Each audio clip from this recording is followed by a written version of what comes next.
With that, we bring in Arkansas Senator Tom Cotton. He has long pushed for the National Guard when it is needed to restore law and order from the 2020 riots. He recommended it. That piece got yanked from the New York Times to earlier this year in Los Angeles. And writing now for FoxNews.com, Trump is right to bring law and order back to D.C. Senator, it's great to have you with us. Thank you very much for joining me.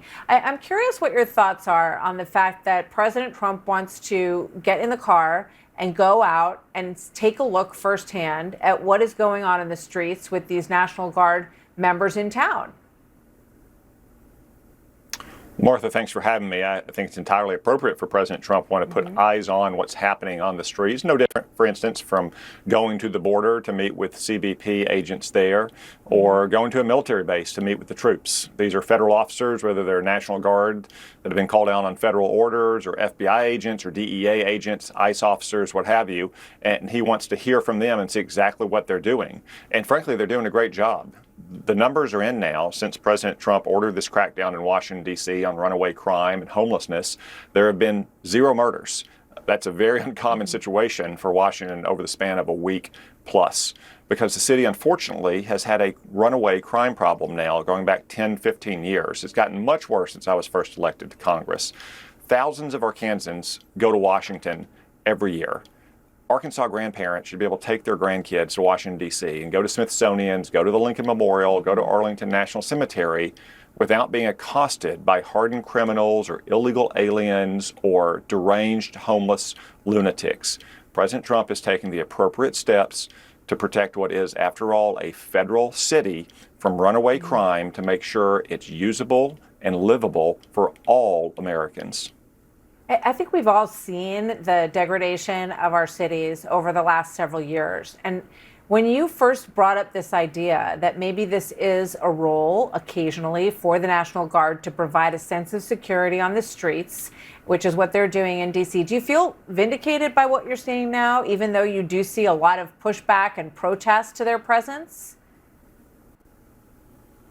Martha, I wouldn't say I feel vindicated, but I feel pleased for the residents of Washington, D.C. and the millions of Americans who visit the city every year who can do so now without being accosted on the streets. I hope that remains the case going forward. And the National Guard is never the front line of defense. It's always first the local police.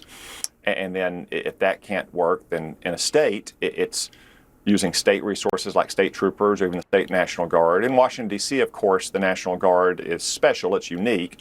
There is no governor in Washington, D.C., so it answers directly to the president through the Department of the Army. But when you call in the National Guard, they can perform important supporting logistical functions that allow the police, or in this case, federal law enforcement officers like the FBI or the DEA, to go out and arrest hardened criminals or execute search warrants on violent felons. That's an entirely appropriate role, and it's good for the people of Washington, D.C. and all Americans. Just one last question for you. What goes through your mind as you listen to these protesters and you see the folks that are actually turning out to protest, and who the real victims are in D.C.?